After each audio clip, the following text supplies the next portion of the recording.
Hello all of you, welcome to Abhipedia powered by Abhimanyu IAS। So आज की हमारी class होने वाली है, जैसा कि आप सब देख चुके होंगे, माइग्रेशन का हम जो टॉपिक है उसको कंप्लीट करेंगे और ह्यूमन डेवलपमेंट का जो टॉपिक है उसको आगे देखेंगे कि क्या उस टॉपिक के अंदर करना है। ठीक है, तो आई होप आप सबको अभी तक के लेक्चर समझ में आ रहे हैं। आप ये प्रीमियर सेशन है, जैसा कि आप सब अभी तक जान ही चुके होंगे। चैट में मैं अवेलेबल रहूँगी, आप मुझसे कोई भी डाउट है आपका पूछ सकते हैं। पिछले सेशन का कोई डाउट था जो आपको डायरेक्टली पूछना चाहते थे, अभी नहीं पूछा तो वो भी यहाँ पे पूछ सकते हैं और आज के सेशन का साथ साथ में पूछ ही सकते हैं। ठीक है, सो माइग्रेशन की अगर हम बात करें तो हमने लास्ट क्लास में टाइप्स ऑफ माइग्रेशन जो है उसको डिस्कस किया था, राइट। तो आज हमारा काम है माइग्रेशन के कॉजेज और कॉन्सिक्वेंसेस को देखना। सी इन जनरल अगर हम बात करें तो जो माइग्रेशन का टॉपिक है, माइग्रेशन का जो टॉपिक है, ये टॉपिक बहुत ही इंपॉर्टेंट हो जाता है क्योंकि वी ऑल नो कि इस समय पर माइग्रेंट्स से रिलेटेड जो इशू है वो कितना प्रोमिनेंट हो चुका है, राइट। तो उसके कारण ये वाला जो इशू है, इन जनरल सेंस माइग्रेशन क्या होता है, किस तरीके के माइग्रेंट्स इंडिया में हैं, कितने उनकी पॉपुलेशन है, which are the major states जहाँ पे माइग्रेंट्स जो हैं वो ज़्यादा पाए जाते हैं, वो बहुत ही इंपॉर्टेंट हो जाता है। एंड आई होप आप सबकी प्रिपरेशन जो है वो अभी अच्छी चल रही होगी। एंड आई नो कि इन जनरल आप जो प्रीलिम्स है उसकी तैयारी अच्छे से कर रहे होंगे, राइट। एंड वैसे भी अगर देखा जाए तो टेंटेटिव डेट सितंबर की दी है PCS ने, राइट। तो अगर ये PCS का एग्जाम सितंबर में हो जाता है तो विद इन 2 या 3 मंथ्स मेंस होगा, राइट। तो that means you don't have that much time कि आप चीज़ों को बहुत अच्छे से सेग्रीगेट कर सकें। तो the only thing you can do right now is कि जो प्रीलिम्स से रिलेटेड हम अभी चीज़ें कर रहे हैं उनसे रिलेटेड थोड़े थोड़े मेंस की चीज़ें भी जो है उन्हें करते रहिए। But as we already know कि PCS की जो डेट है वो एक्सटेंड हो गई है, राइट, टू 15th हो गई है। अभी 15 जुलाई तक आप भर सकते हैं। तो लेट्स सी कि हाउ PCS का पेपर लेता है, right. So let's just wait and watch और तब तक के लिए अपनी प्रिपरेशन को जो है वो जारी रखिए और अच्छे से तैयारी की तरफ ध्यान देते रहिए। ऑलराइट, तो देखते हैं आज का सेशन, करते हैं शुरू माइग्रेशन के साथ। माइग्रेशन के कॉजेज क्या, रीजंस क्या हैं कि लोग क्यों माइग्रेट करते हैं, वाई दे नीड कि वो एक जगह से दूसरी जगह पे जाएं। तो उसके 2 तरीके के कारण हो सकते हैं। पहला है push factors. Push factors is the thing कि जहाँ पे वो रहते हैं, the reason they live in, the place they live, वहाँ से उन्हें पुश किया जा रहा है। मतलब दैट प्लेस जहाँ पे वो रहते हैं वहाँ पे कुछ रीजंस के कारण दे आर फोर्सिंग देम कि ये अच्छी जगह नहीं रही है रहने की, you should go out from here, right.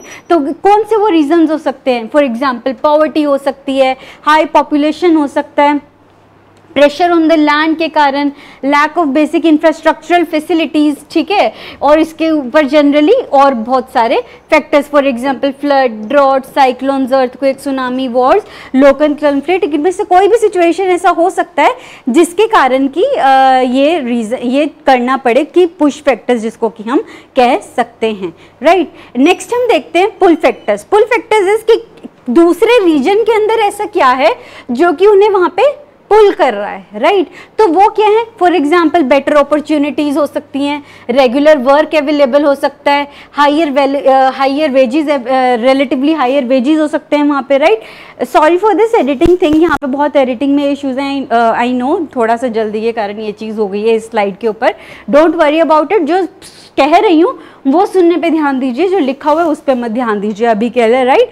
तो बेटर अपॉर्चुनिटीज़, वहाँ पे उनको लग सकता है कि अच्छी अपॉर्चुनिटीज़ हैं उनके लिए काम करने के लिए, वहाँ पे ज़्यादा उन्हें अच्छी वेजेस मिलेंगे, अच्छा काम मिलेगा, बेहतर जो है उन्हें चीज़ें मिलेंगी इस तरीके की चीज़ों के कारण, या फिर उनके बच्चों के लिए अच्छी एजुकेशन मिलेगी, या फिर उन्हें हेल्थ फैसिलिटीज़ अच्छी मिलेगी। ये इन जनरल एंटरटेनमेंट के सोर्सेज अच्छे हैं, राइट। कि मान लो कि उनके जहाँ पे वो रहते थे, जहाँ पे वो पहले रहते थे, वहाँ पे there were no fairs, no festivals, या फिर वहाँ पे मूवी हॉल्स नहीं थे, जिसको भी वो एंटरटेनमेंट का सोर्स समझते हैं अपने लिए। तो that any reason can be a good reason for migration, जबकि वो उस पर्सन टू पर्सन वेरी करेगा कि what is that thing that attracts them, right. So just look into this slide, I will just come back in a minute.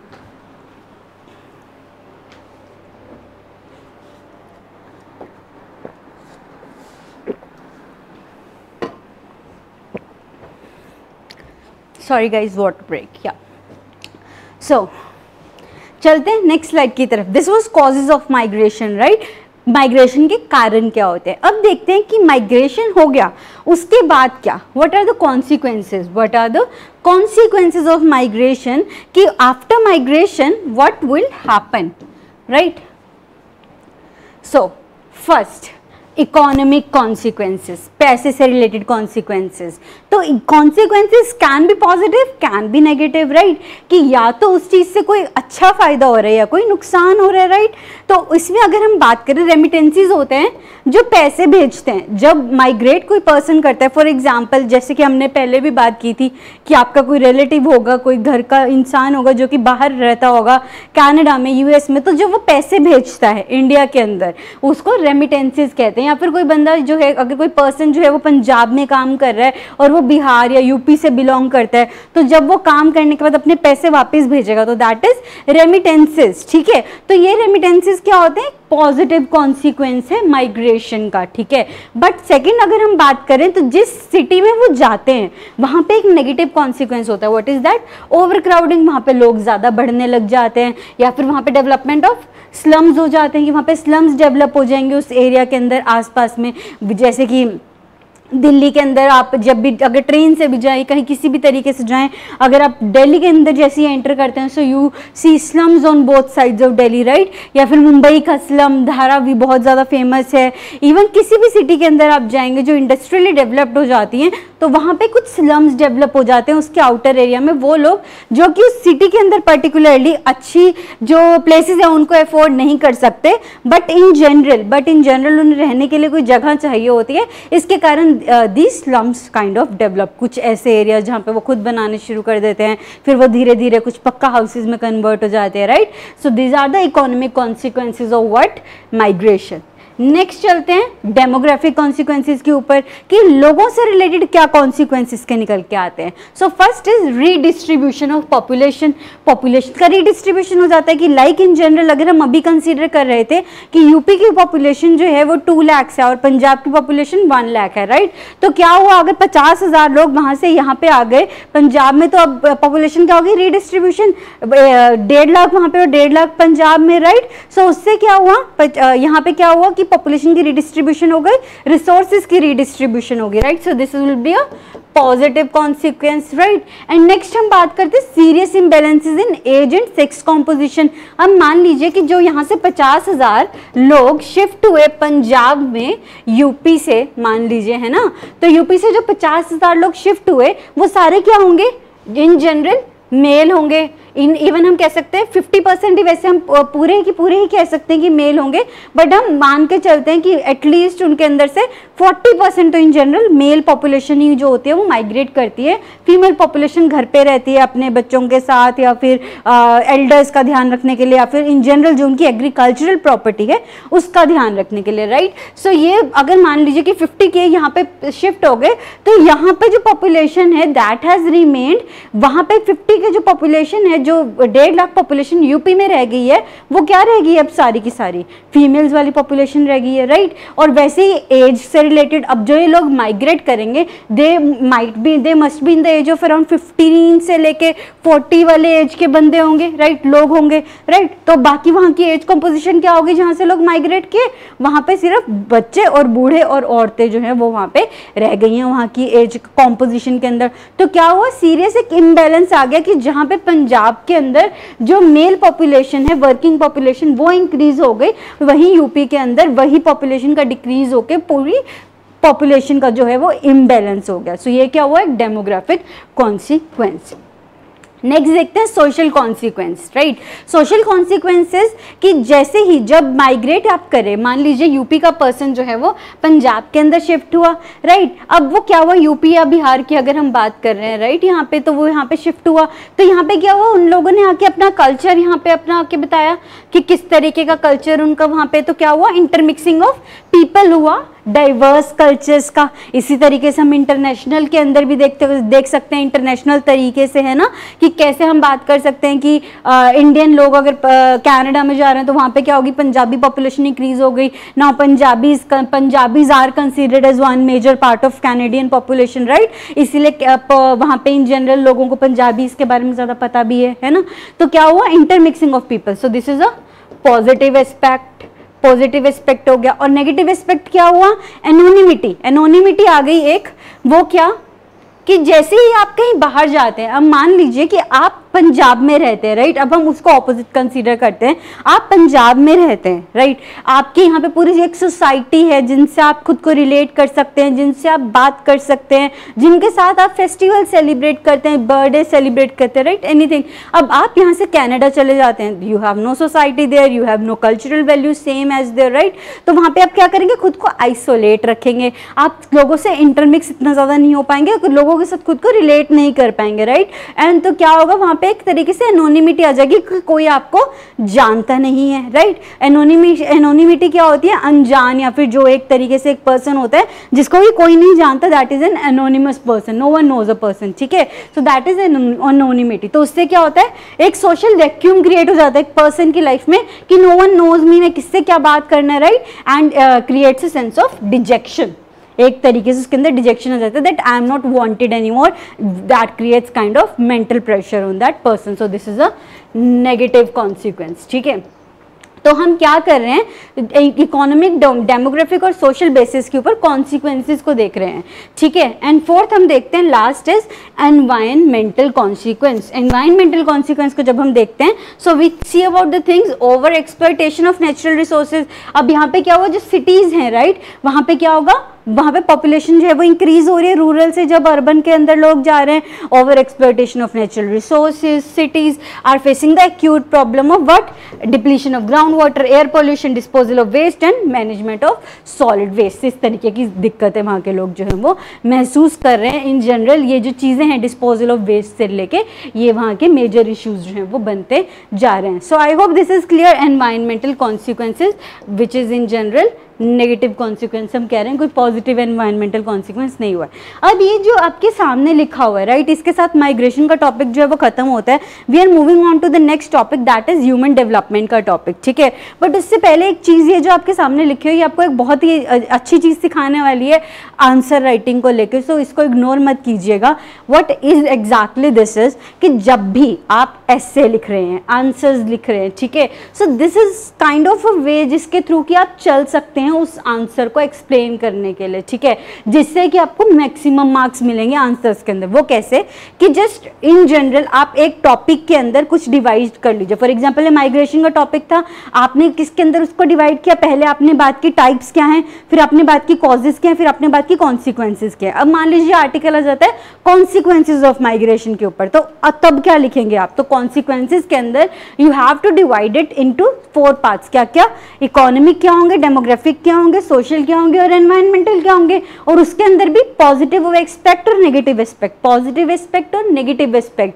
तो इस तरीके से अगर आप आंसर लिखेंगे ना, तो कोई आपको मार्क्स जो है वो देने से नहीं रोकने वाला है। बस आपको अपने दिमाग में ये चीज़ें बिठानी होंगी, वो किस तरीके से बिठानी है और सोचना किस लाइन पे है।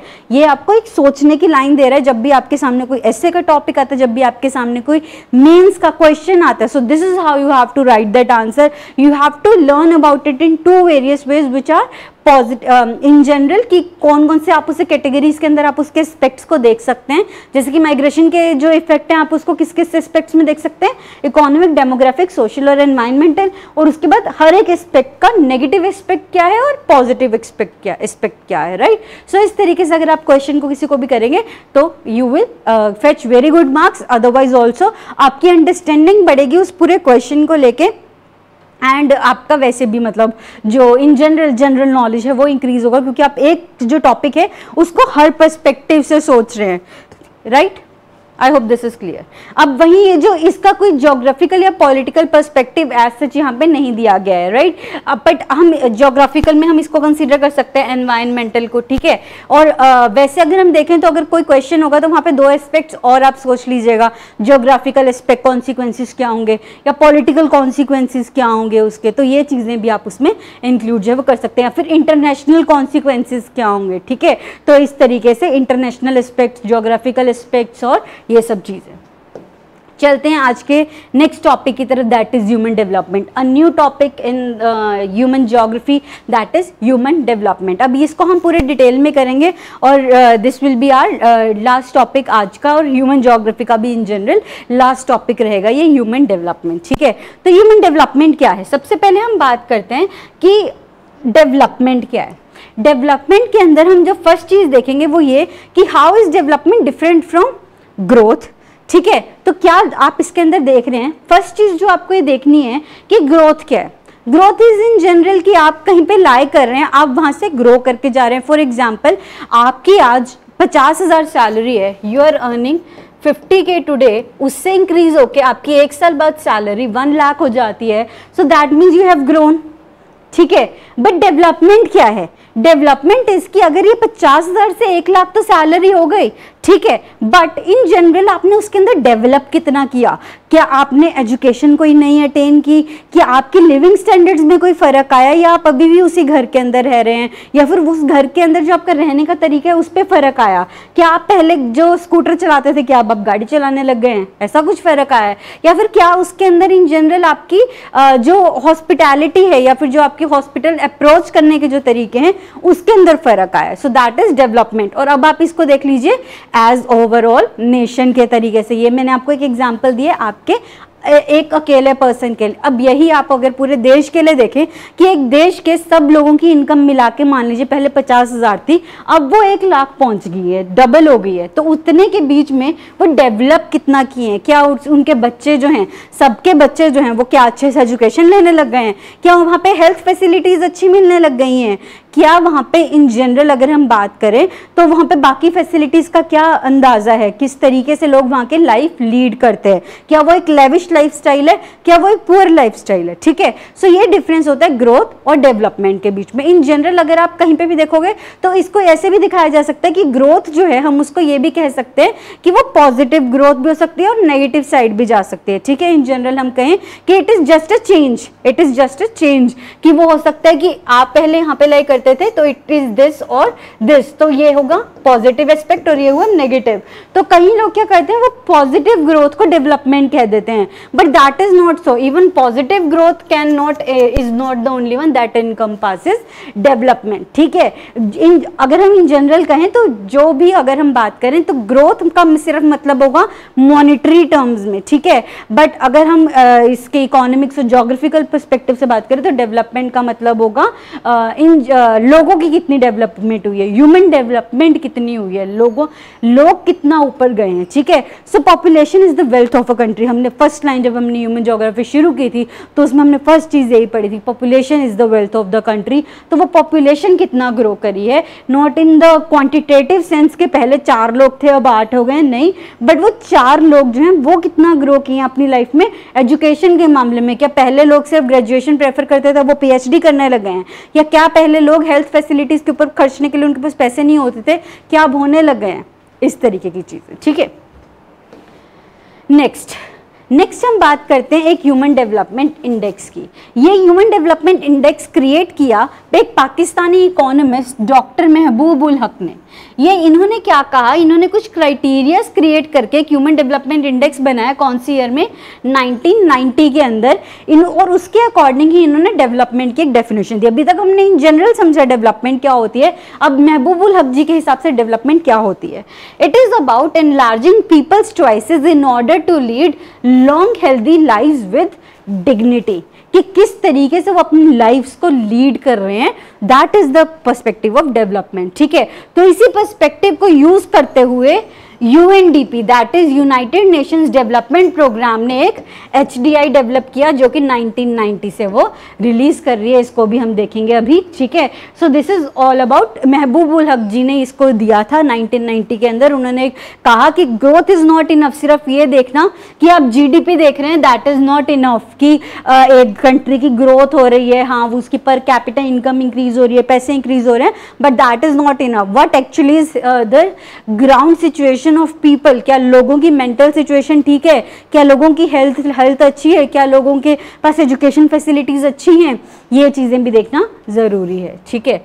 नेक्स्ट अगर हम बात करें हमारे इंडियन एक इकोनॉमिस्ट की, तो that is professor Amartya Sen. He is a Nobel laureate, Nobel prize winner है अमर्त्य सेन जी।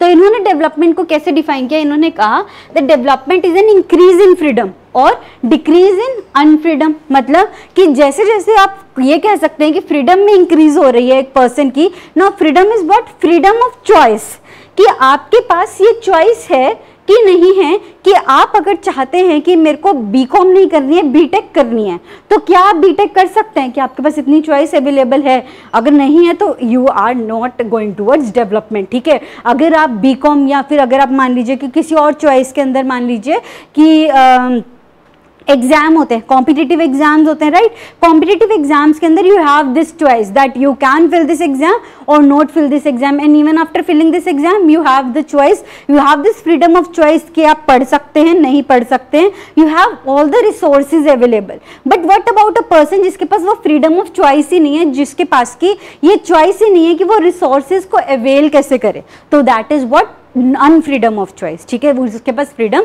नहीं है, ठीक है। सो अमर्त्य सेन जी ने कहा डेवलपमेंट वो होती है जहाँ पे फ्रीडम में एक चीज हो। तो this can be a perspective like कि sometimes this can be used कि अमर्त्य सेन जी के हिसाब से डेवलपमेंट क्या है, क्या वो इनमें से कौन सी चीज से रिलेट करती है। तो उन्होंने स्पेसिफिकली डेवलपमेंट को एज इंक्रीज इन फ्रीडम को डिक्टेट किया था, ठीक है। और महबूबुल हक जी ने कहा था कि पीपल्स के जो चॉइस है उनको एनलार्ज करना। वैसे अगर हम इन जनरल इन दोनों को देखेंगे तो आप कंपेयर कर सकते हैं कि दे exactly mean one and the same thing but in different sense, ठीक है। तो ये वैसे इन जनरल अमर्त्य सेन जी और महबूबुल हक जी एक दूसरे को जानते थे और इन दोनों ने मिलके ही HDI के ऊपर काम किया था, बट मेजर काम जो है वो इन्होंने किया था, अमर्त्य सेन जी उनके काइंड ऑफ स्टूडेंट थे, ठीक है। तो उन्होंने मतलब student in the sense junior थे उनके, ठीक है। तो उन्होंने मिलकर इसके ऊपर काम किया था।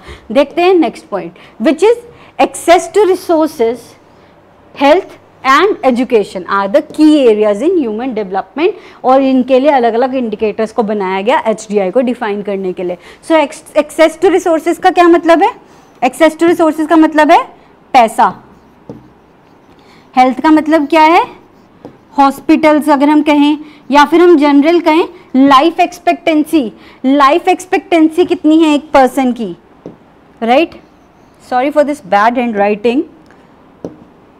एक जनरल पर्सन की लाइफ एक्सपेक्टेंसी कितनी है, कि मतलब जब वो पैदा होता है तो कितनी उम्मीद है उसके जीने की, या जब वो एक 70 इयर्स तक पहुंच जाता है तो कितनी उम्मीद है कि वहाँ की जो हेल्थ फैसिलिटीज़ हैं वो उसको एक प्रॉपर जिंदा रख पाएंगी, ठीक है। एजुकेशन की अगर हम बात करें तो कितने लोग हैं वहाँ पे जो कि प्राइमरी एजुकेशन को प्रेफर ले पा रहे हैं, और कितने लोग हैं जो उससे ऊपर वाली एजुकेशन के लेवल तक पहुँच पा रहे हैं। तो इन सबको हम इंक्लूड करके डेवलपमेंट का पर्सपेक्टिव जो है वो देख सकते हैं। अब आगे वाली जो 2 स्लाइड्स हैं दे आर जनरली की लाइक थ्योरेटिकल बेसिस है ह्यूमन डेवलपमेंट का, कि जिनको कि आप क्वेश्चंस के अंदर इन अदर सेंस यूज कर सकते हैं, बट क्योंकि NCERT में दिया हुआ था तो थोड़ा सा एक आइडिया दे रही हूँ। Don't go too deep into them, इतना ज्यादा डीप में जाने की जरूरत नहीं है इन चीजों के ऊपर, ठीक है। So first is this 4 pillars of human development, ठीक है। पिलर्स क्या है ह्यूमन डेवलपमेंट की, हाउ टू कंसिडर दिस की ह्यूमन डेवलपमेंट हो रही है कि नहीं। So first is equity. Equity क्या होता है, इक्वल एक्सेस टू अपॉर्चुनिटीज, कि कितने लोग हैं, कि सारे जो लोग हैं उनके पास इक्वल एक्सेस है उन्हें अपॉर्चुनिटी का, ठीक है। एक इक्विटी के लिए मैं एक हमेशा एग्जांपल यूज करती हूँ। अगर आपको इक्विटी को याद रखना है व्हाट एग्जैक्टली इज इक्विटी, तो आपको एक चीज समझ लीजिए इक्विटी और इक्वालिटी में क्या फर्क है, ठीक है। अगर आपके पास 4 चीजें और उसको आपने 2 लोगों में बांटना है, ठीक है। तो आप अगर दोनों को 2-2 दे दें विदाउट कंसिडरिंग कि उनके पास पहले कितना अवेलेबल था कितना अवेलेबल नहीं था, तो आपने क्या किया, आपने दोनों को 2-2 दे दिया, आपने क्या की, इक्वालिटी, ठीक है। और वहीं आपने अगर ये देखा कि मान लीजिए एक के पास पहले से 1 मौजूद थी जिसकी हम बात कर रहे हैं, और एक के पास पहले से 3 मौजूद थी, अगर आपने इसको कंसीडर करते हुए उनके अंदर डिस्ट्रीब्यूशन की तो आपने क्या किया, इसको 3 दी और इसको 1 दिया, राइट। तो उससे क्या हो, इसके पास भी 4 हो गए, इसके पास भी 4 हो गए। कुछ भी टॉफीज लगा लीजिए, या फिर आप इन जनरल चॉकलेट्स, कुछ भी जो आपको अच्छा लगे वो लगा लीजिए। मैं जस्ट थिंग्स की बात कर रही हूँ। मान लीजिए आपके पास पेंसिल्स हैं, इरेजर्स हैं, पेन्स हैं, आपने वो उनको डिस्ट्रीब्यूट किया, ठीक है। So that is what you have done, equity, ठीक है, आपने क्या किया, इक्वल एक्सेस टू अपॉर्चुनिटीज दिया अकॉर्डिंग टू द स्टेटस के हिसाब से, कि आपने उन सबको एक इक्वल लेवल पे लाने की कोशिश की है, ठीक है। So that is what is equity.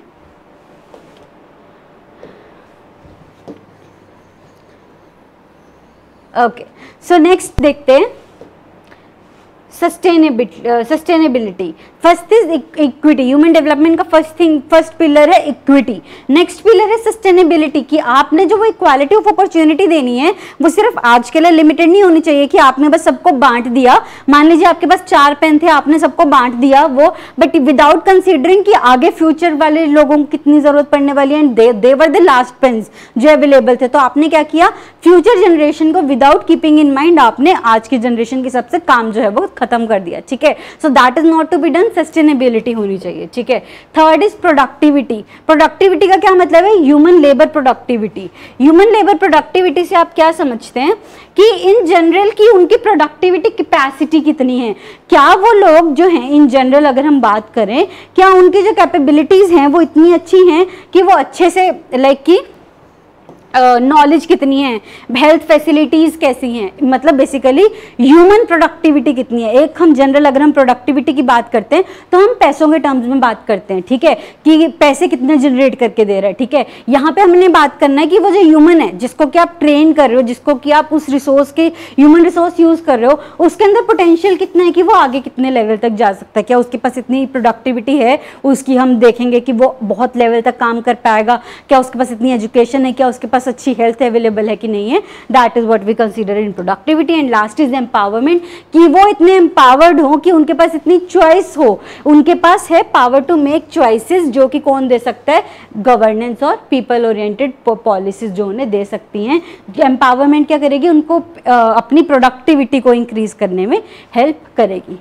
Next level देखते हैं अप्रोचेस टू ह्यूमन डेवलपमेंट। तो अगर हम इन जनरल ह्यूमन डेवलपमेंट देखें, so this must be something जो उससे पहले किया जाना चाहिए था। अप्रोचेस टू ह्यूमन डेवलपमेंट जो हमने अभी देखा, इंडेक्स वाला जो सारा जो पार्ट है HDI वाला, तो बेसिकली ये क्या है कि सबसे पहले हम ह्यूमन डेवलपमेंट के लिए जो सबसे पहली अप्रोच थी दैट वाज इनकम अप्रोच, कि जिसके पास ज्यादा पैसा वो ज्यादा डेवलप्ड है, ठीक है। Next I welfare approach. Welfare approach में क्या हुआ कि आपने ये कंसीडर किया कि जो सारे के सारे ह्यूमंस हैं, ह्यूमन बींग्स जो हैं वो सिर्फ बेनिफिशियरीज हैं, ठीक है, वो डेवलपमेंट करेंगे नहीं, वो बेनिफिशियरीज ऑफ डेवलपमेंट है, और जो गवर्नमेंट है दैट इज बाउंड कि वो उनको हेल्प करे। तो जिस तरीके से वो government levels of human development by maximising expenditure of welfare, कि वो जितना वेलफेयर पे एक्सपेंडिचर करेगी उतना ही ज्यादा ह्यूमन डेवलपमेंट होगा। मान कि अगर सरकार जो है वो जितना ज्यादा हेल्थ पे और एजुकेशन पे पैसे लगाएगी उतना ही ज्यादा डेवलपमेंट होने के चांसेस जो है वो बढ़ जाएंगे। Third is basic needs approach, की अगर किसी की 6 बेसिक नीड्स जो कि हैं health, education, food, water supply, this is water supply, sanitation and housing, 6 needs जिसकी पूरी हो रही हैं, basic needs, that human is considered as developed, ठीक है। नेक्स्ट हम बात करें कैपेबिलिटी अप्रोच की, तो जिस ह्यूमन के पास building human capabilities in the area of health, education and access to resources, अगर आप इन 3 चीजों में ह्यूमन कैपेबिलिटीज को इंक्रीज कर देते हैं तो आप ह्यूमन डेवलपमेंट को इंक्रीज कर रहे हैं। बट इन जनरल अगर हम बात करें, जो HDI आज के समय पे काम करता है, वो इन सब अप्रोचेस का एक मिला जुला हिसाब है। वहां पे इनकम को भी कंसीडर किया जाता है, वहां पे वेलफेयर को भी थोड़ा कंसीडर किया जाता है, बेसिक नीड्स को भी कंसीडर किया जाता है, और कैपेबिलिटी को भी कंसीडर किया जाता है कहीं ना कहीं, ठीक है। तो वो हम देखते हैं नेक्स्ट स्लाइड में। ह्यूमन डेवलपमेंट इंडेक्स HDI क्या है, अब ये ह्यूमन डेवलपमेंट इंडेक्स है क्या।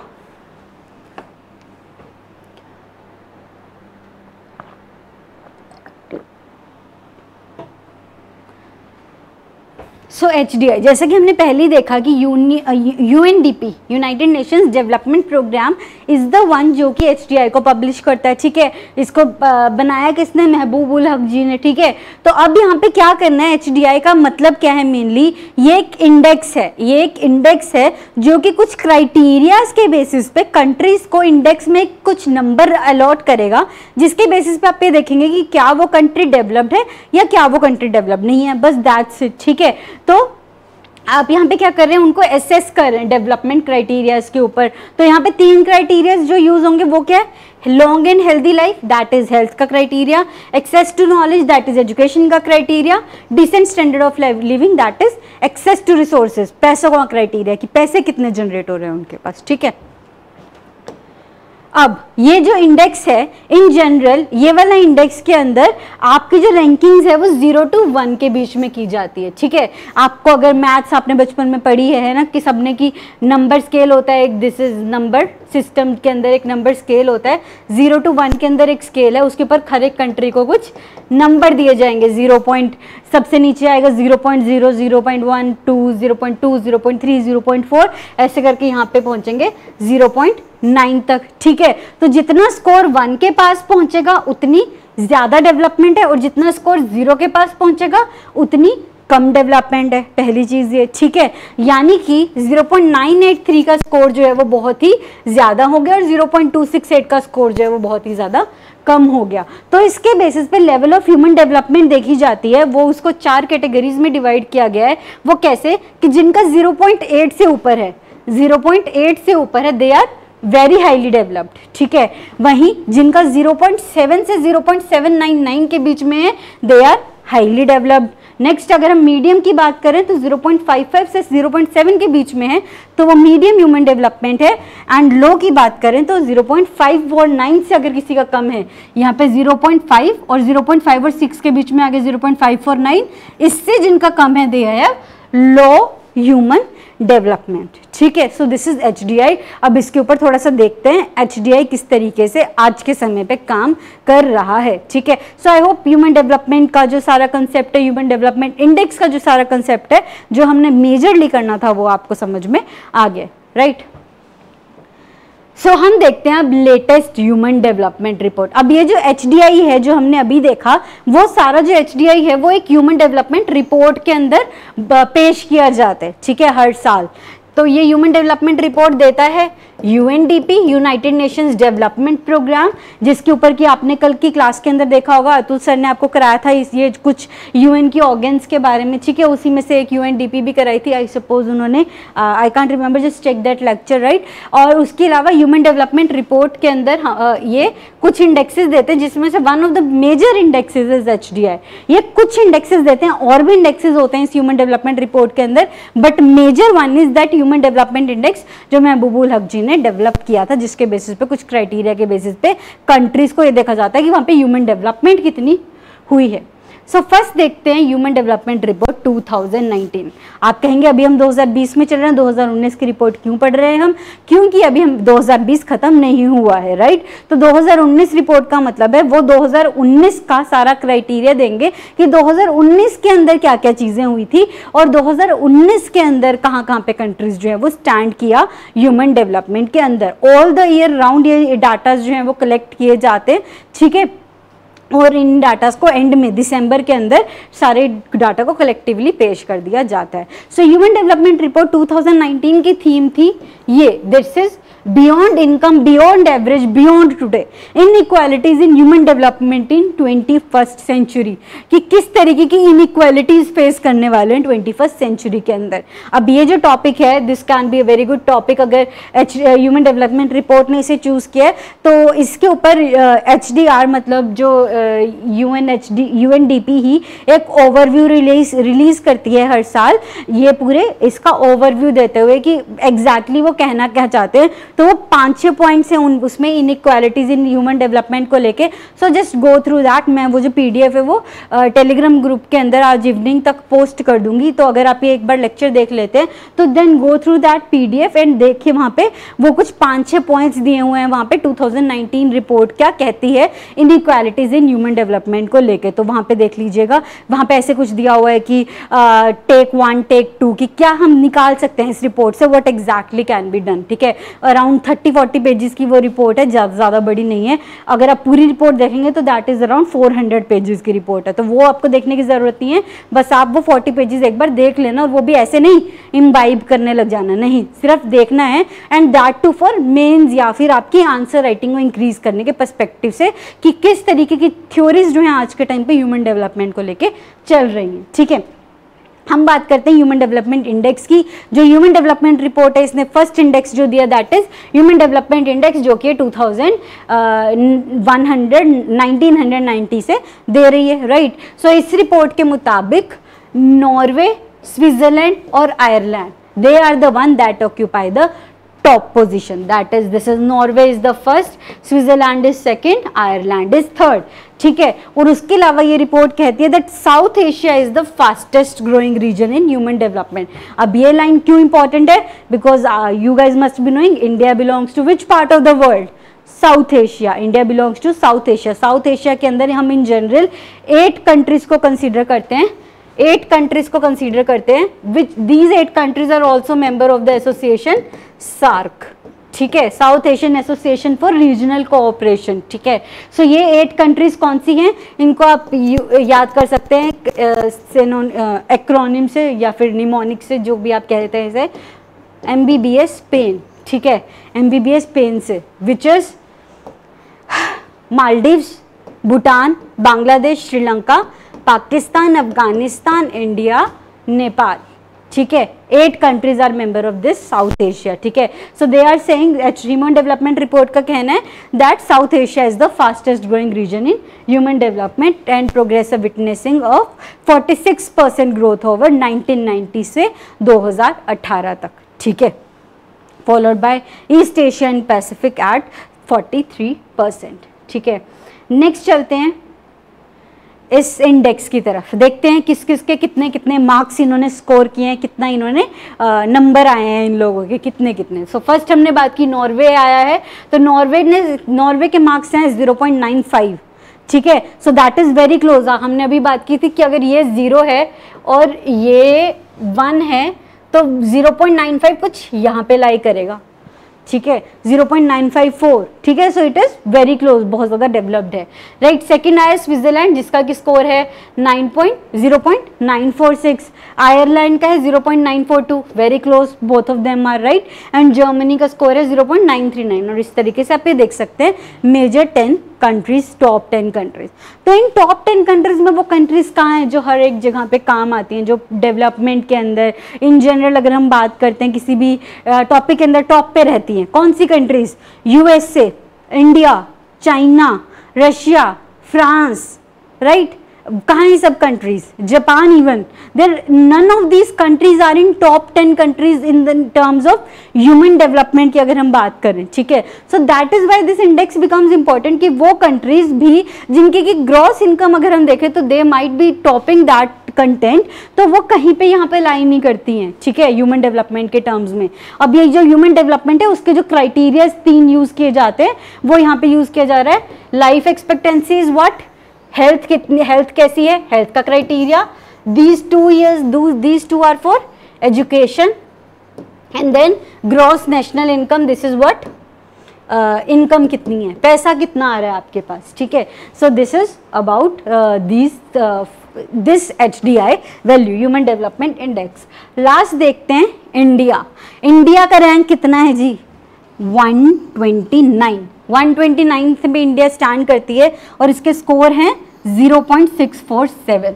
0.647 स्कोर के साथ 129 नंबर पे इंडिया जो है वो स्टैंड करती है। और इन जनरल अगर आप बात करें तो आपको अगर अभी थोड़ी देर पहले हमने एक टेबल देखा था कि इसके बेसिस पे हम ये देख सकते हैं कितना वहाँ पे human development index, human development कैसी है, तो इंडिया के अंदर कैसी हुई, मीडियम हुई, क्योंकि 0.55 से ऊपर और 0.75 से नीचे क्या था, हमारा मीडियम ह्यूमन डेवलपमेंट। और ये सारी जो कंट्रीज हैं ऊपर वाली, these are very high human development in countries के अंदर आपको मिलेगी। और इसी के साथ आप ये देख सकते हैं कि कैसे हर एक क्राइटेरिया के अंदर ही इंडिया की जो लेवल है वो कितना अभी नीचे है। Life expectancy at birth 69 years, यहाँ पे अगर आप देखें expected years of schooling 12 years और mean years of schooling 6 years. और लास्ट हम देख रहे हैं gross national income 6829 per capita income जो है वो बहुत कम है, राइट। चलते हैं नेक्स्ट स्लाइड की तरफ। ठीक है, I think this is visible to all of you, मुझे थोड़ा ब्लर्ड दिख रहा है ये। ओके, सो इन जनरल हम बाकी सारी कंट्रीज से जब कंपेयर करते हैं इंडिया को, तो इंडिया की रैंक, दिस वाज इन 2018 से जो 2019 की रिपोर्ट आई है उसके अंदर रैंक आया है 129, तो एक रैंक इम्प्रूव हुई है, बट वैसे 129 रैंक बहुत नीचे है, वी ऑल नो दैट। और अगर हम मेजर कंट्रीज को देखें वर्ल्ड की, स्पेसिफिकली हम अपने आसपास के नेबर्स को अगर कंपेयर करते हैं, तो there is Brazil 79th rank पे जुलाई करता है, China 85, Russia 49, south Africa 113। So you can see living these countries, Bangladesh 135, Nepal 147, Bhutan 134, Afghanistan और पाकिस्तान, बाकी सारी कंट्रीज, मालदीव साउथ एशिया के अंदर लाया करता है, श्रीलंका साउथ एशिया में लाया करता है, राइट। और वैसे इन जनरल आप देखेंगे कि साउथ एशिया के अंदर इंडिया जो है वो 3rd नंबर के ऊपर लाया करता है, ठीक है। चाइना, रशिया, साउथ अफ्रीका सब इंडिया से जो है वो ऊपर लाई करते हैं। यहाँ पे चाइना, रशिया, इंडिया और साउथ अफ्रीका की जो ग्रुपिंग है दैट इज ब्रिक्स कंट्रीज का जो एक्रोनिम है वो बहुत ज़्यादा यूज होता है, इसके कारण यहाँ पे इन कंट्रीज से कंपेयर किया गया है, ब्रिक्स कंट्रीज में से और साउथ एशियन यानी कि सार्क कंट्रीज में कहाँ लाई करता है, क्योंकि ये दोनों ग्रुपिंग्स जो हैं दे आर द वंस जहाँ पे इंडिया थोड़ा सा एक कंपैरेटिव लेवल के ऊपर आता है, ठीक है। सो इसलिए यहाँ पे कंपेयर किया गया। अब हम इंडिया की अगर हम बात करें एचडीआई के लिए, तो इंडिया के अगर हम एचडीआई की बात करें तो इट हैज़ इंक्रीज बाय 50%, 0.4 से लेके 0.64 पे इंक्रीज हुआ है इन द लास्ट 28 ईयर्स, जब से ये शुरू हुआ है, ठीक है। Which places it above the average of other South Asian countries, जो कि हम एवरेज ले रहे हैं 0.642 का, ठीक है। और अगर हम बात करें लाइफ एक्सपेक्टेंसी की, तो वो 11.6 ईयर्स से इंक्रीज हुई है, अभी कितनी थी, अराउंड 60 ईयर्स है लाइफ एक्सपेक्टेंसी है इंडिया के अंदर, 11 साल से इंक्रीज हुई है। आज से जब हम 1990 में हमने जब शुरुआत की थी ह्यूमन डेवलपमेंट की, तो ये लाइफ एक्सपेक्टेंसी अराउंड 50 ईयर्स के आसपास थी, ठीक है। अगर हम बात करें मीन ईयर्स ऑफ स्कूलिंग की, तो वो 3.5 साल से इंक्रीज हुई है, और ईयर्स ऑफ स्कूलिंग 4.7 ईयर्स से, और पर कैपिटा इनकम जो है वो 250% से इंक्रीज हुआ है इंडिया का। I hope this is clear to all of you. आप कमेंट सेक्शन के अंदर या चैट बॉक्स के अंदर मुझसे अपने क्वेश्चन जो है वो पूछ सकते हैं, इससे रिलेटेड अगर आपको कोई भी डाउट है। अब हम आते हैं कुछ और इंडेक्सेस के ऊपर, 4 और इंडेक्स जो ह्यूमन डेवलपमेंट रिपोर्ट का पार्ट बनाते हैं, विच आर दीज 4 इंडेक्स। देखते हैं एक एक करके ये 4 इंडेक्स क्या कहते हैं। First is inequality adjusted human development index. अगर हम इसकी बात करें तो ये बताता है कि एचडीआई में लॉस कितना हुआ ड्यू टू इनइक्वालिटी, मतलब इन जनरल अगर हम इनइक्वालिटी के हिसाब से ह्यूमन डेवलपमेंट इंडेक्स को एडजस्ट कर दें तो कितना लॉस आएगा एचडीआई के अंदर, कि हम अभी तो जो हम ह्यूमन डेवलपमेंट कंसीडर कर रहे हैं वो कैसे कंसीडर कर रहे हैं, एक एवरेज वैल्यू कंसीडर कर रहे हैं, है ना। बट एवरेज से ऊपर उठ के अगर हम देखें इनइक्वालिटी के बेसिस पे, कि हमने ये मीन स्कूलिंग लगा ली या हमने लाइफ एक्सपेक्टेंसी लगा ली, including all the areas, including all the people living in cities, villages and everything, ठीक है। इनइक्वालिटी का मतलब क्या है, अब जो विलेज में रह रहे हैं उसको उतना अच्छा एक्सेस नहीं होगा, लाइफ एक्सपेक्टेंसी भी उनकी कम होगी, मीन स्कूलिंग ईयर्स भी उनके कम होंगे, और पर कैपिटा इनकम भी उनका कम होगा, राइट। सो उस इनइक्वालिटी को अगर हम देखें तो इंडिया की जो पोजीशन है तो 130 पे पहुंच जाती है एज कंपेयर टू 2018 की अगर हम बात करें, वैसे 2018 जो कि अब पहुंच गई है, अब वो था 129 विद अ स्कोर ऑफ 0.477, ठीक है, विद अ स्कोर ऑफ 0.477, जो कि पहले था 0.46 है, right. I hope this is clear. Next is gender development index, मतलब जिस एचडीआई के अंदर जेंडर डिस्पैरिटी को अगर हम देख लें कि किस तरीके से मेल की डेवलपमेंट हो रही है, किस तरीके से फीमेल्स की डेवलपमेंट हो रही है, तो उसके हिसाब से अगर हम देखेंगे तो भी उसका बहुत फर्क है। जहाँ पे कि अगर साउथ एशियन एवरेज से देखें तो इंडिया का जो जेंडर डेवलपमेंट इंडेक्स है वो साउथ एशियन एवरेज के पास ही है, बहुत ज़्यादा अच्छा नहीं है, 0.829 के आसपास। नेक्स्ट हम देखते हैं जेंडर इनइक्वालिटी इंडेक्स की अगर हम बात करें तो यहाँ पे किस तरीके से अगर हम बात करें तो 162 कंट्रीज में से 122 नंबर पे इंडिया यहाँ पे लाई करता है। और मल्टी डायमेंशनल पॉवर्टी इंडेक्स की अगर हम बात करें, now this is also important क्योंकि कुछ साल पहले शुरू किया गया। और मल्टी डायमेंशनल पॉवर्टी इंडेक्स क्या है, बेसिकली मल्टीपल डेप्रिविएशन जो पीपल को डेवलप होने से रोकती हैं। अब हमने इस रिपोर्ट के अंदर बेसिकली किया क्या, पहले हमने एक ह्यूमन डेवलपमेंट रिपोर्ट बता दी कि एक होती है ह्यूमन डेवलपमेंट रिपोर्ट जो कि सारी, एक होता है ह्यूमन डेवलपमेंट इंडेक्स जो कि सब लोगों के डेवलपमेंट इन जनरल बताता है। अब हम उसके अंदर ये बता रहे हैं कि किस तरीके से अलग अलग इनइक्वालिटीज के कारण हम उस डेवलपमेंट को एडजस्ट कर सकते हैं। ठीक है, अब जो हमने फर्स्ट इंडेक्स देखा था ना ह्यूमन डेवलपमेंट इंडेक्स, उसके अंदर हमने एक फैक्ट नहीं किया, वो ये है कि टोटल कंट्रीज कितनी है उसमें 189, जिसमें से कि इंडिया लाई करता है 129 नंबर के ऊपर। ठीक है, यहाँ पे अगर हम बात करें तो 28% multi dimensional poor out of 1.3 billion total India के अंदर लाया करते हैं। 28% of world multi dimensional poor, ठीक है, जिनका कि हेल्थ, एजुकेशन और स्टैंडर्ड ऑफ लिविंग में डेप्रीवेशन हम कंसीडर कर सकते हैं। ठीक है, तो that is a bigger data कि इंडिया जो है वो कैसे 28% of 1.3 billion multi dimensional poor को ग्रो कर रहा है। ठीक है, अगर हम बात करें इस साल के HDR रिपोर्ट की, तो this will B 30th year anniversary of human development report. इसकी जो थीम है वो रखी गई है human development and anthropocene expanding human freedoms in balance with the planet. ये एंथ्रोपोसीन क्या है, आज की जो ईरा है जिसमें कि सारे चेंजेस जो हैं, जितने भी हमारे आसपास के चेंजेस हैं वो ह्यूमन इंड्यूस्ड कंसीडर किए जा रहे हैं कि ह्यूमन के कारण हो रहे हैं वो चेंजेस, इसलिए इसे एंथ्रोपोसीन नाम दिया गया है। ठीक है, in expanding human freedoms in balance with the planet. ये दिसंबर में इस साल रिलीज की जाएगी मोस्ट प्रोबेबली, अगर सिचुएशन थोड़ी बेटर हो पाती है और ये अपने डाटाज जो है वो अच्छे से कलेक्ट कर पाते हैं। ये इसका जो प्रोसेस है वो भी चल रहा है, राउंड द ईयर चलता है। ठीक है, अब अगर इससे ऊपर आपको डेवलपमेंट के ऊपर कुछ पढ़ना है, ह्यूमन डेवलपमेंट के ऊपर कुछ पढ़ना है, so these are some of the topics जो कि आप पढ़ सकते हैं। अब ये जो जनरल मैंने यहाँ पे लिस्ट दी है, आप इसको देख लीजिए एक बार। ये वाली जो लिस्ट है इसकी हम अगर बात करें तो यहाँ पे जो जो मैंने कंसेप्ट दिए हैं वो इन जनरल भी इंपॉर्टेंट है। बहुत एग्जाम्स के अंदर यही कंसेप्ट डायरेक्टली पूछ लिए जाते हैं। For example club of Rome report का नाम क्या है, या फिर वो कौन से ईयर के अंदर रिलीज हुई थी, राइट। या फिर अगर हम बात करें स्मॉल इज ब्यूटीफुल जो बुक है वो किसने लिखी थी, शूमेकर ने जो लिखी थी, राइट। एंड अगर हम ब्रंटलैंड कमीशन रिपोर्ट की बात करें, आर कॉमन फ्यूचर, ठीक है, और agenda 21 report of the Rio conference 1993। तो अगर आपने डेवलपमेंट के कंसेप्ट के ऊपर अपनी अंडरस्टैंडिंग को बढ़ाना है, so these are some of the sources जिनकी कि आप एटलीस्ट आप इनकी एक समरी पढ़ सकते हैं। कहीं ना कहीं ऑनलाइन सर्च कीजिएगा, बहुत ही बड़ी मार्केट है ऑनलाइन, राइट।